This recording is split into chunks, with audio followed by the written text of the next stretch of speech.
Bismillahir Rahmanir Rahim. I begin in the name of Allah, the All Beneficent, the All Merciful. The title of the book is The Roots of Religion, Chapter 12, Dualism and Monotheism. Good and Evil. Dualists were those who believed that creation are divided into two, good and evil. According to this, they believed in two sources of creation for the universe and said that the good things were made by Yazdan and the evil things by Ahriman. Their purpose in this belief was to make God free from imperfection, insufficiency, and evil. However, they were unaware that in this belief they were guilty of the polytheism mentioned in the previous chapter. Moreover, they were mistaken in dividing creation into two compartments, good and evil, because if the entire order of things is examined, it becomes clear that there is no evil in the world at all, because everything in its place is goodness. They also believed that the existence of what they called evil was distinct from the existence of what they called good, and thereby they came to the conclusion that the problem could be solved by posting two sources for the existence of the universe, a good source for the good things and a bad source for the bad things. In fact, if we are more careful, we shall understand that these two aspects cannot be separated from each other. For example, rain is good because it is useful for agriculture, but some people may think that rain is bad because it ruins houses made of mud and straw in which people live in some parts of the world. Clearly, the dualists' way cannot resolve the difficulty they raised because the evil of rain is not divorced from its benefit. In fact, there are not two existents, one good from God and the other bad from another source. In fact, the solution can be found in the Quran and Hadith and can be confirmed through the use of our intellect. And this solution comes through considering those things whose goodness cannot be perceived at a glance, such as thirst, hunger, and the problems of life, mental difficulties, extreme cold and heat, poisonous animals, etc. Then we will see that in complete order of things, all is necessary and good. For further consideration, one may examine the following. The avoidance of danger. The human body is composed of flesh and bones which are subject to attack. Fire alone can reduce the body to ash in a short time, and the same body has no resistance to cuts and beatings. One stroke, if powerful enough, can damage it severely. So that men might be safe from great dangers, God has designed several agents. First, thirst and hunger may, from a short sighted point of view, appear not to be a very good thing, but in fact, they play an important role in the economy of the human body. These feelings ensure the life of thousands of millions of cells. If man were bereft of these sensations, the activity of the cells of his body would become depressed in a short time and he would be in danger of death and indeed would eventually die. The sensation of pain and the sensitivity of the nerves are of the gifts of creation. In fact, the nerves of man form a very complex network of communication with the least feeling of discomfort. They sound a bell of warning and excite man so that he will avoid or fight the danger. If it were not for the sensation of pain, sick persons would not go for treatment.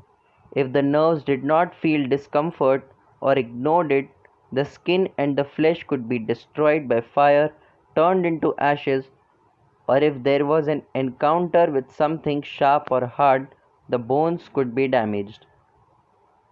Therefore, finding hardship in these sensations, we should understand that they serve as a red warning lamp, a reason for man to pay attention to the continuation of his existence and his safety, to seek the path of health and continue his life.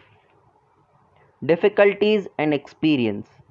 Scientists say that the world of nature is the world of growth and perfection, and that these phenomena are connected with discomforts and difficulties because hardship and difficulties give experience to the spirit and strengthen the substance of man.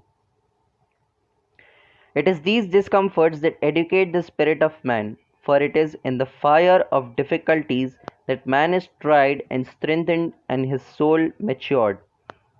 Man's perfection must be achieved through the breaking of his complacency, so that he may find a way through from his inner experience to the outside world. Great men are those who have met with many ups and downs in their lives and experienced many trials and tribulations. As long as sandalwood is not burnt, it cannot release its fragrance. Napoleon said that hardships and privations awaken the learned experience to man's intelligence.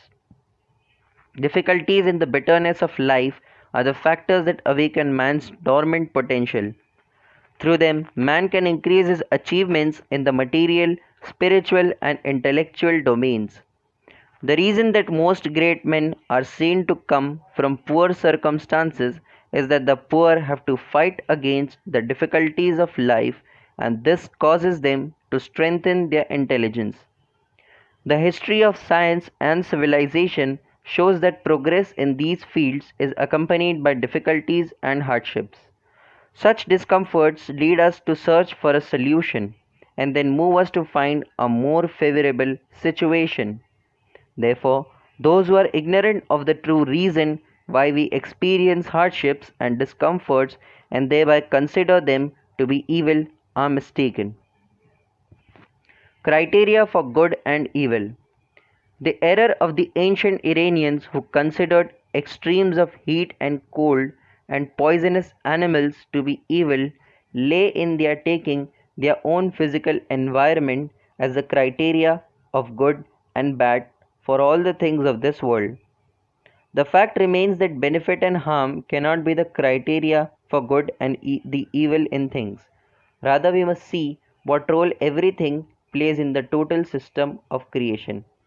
This same heat and cold, which according to their short-sightedness and their erroneous assumptions are bad, are on the contrary, in the view of the scholar of natural sciences who looks at the world as a unit, really a benefit, and their existence is necessity for the growth of plants, animals, and men.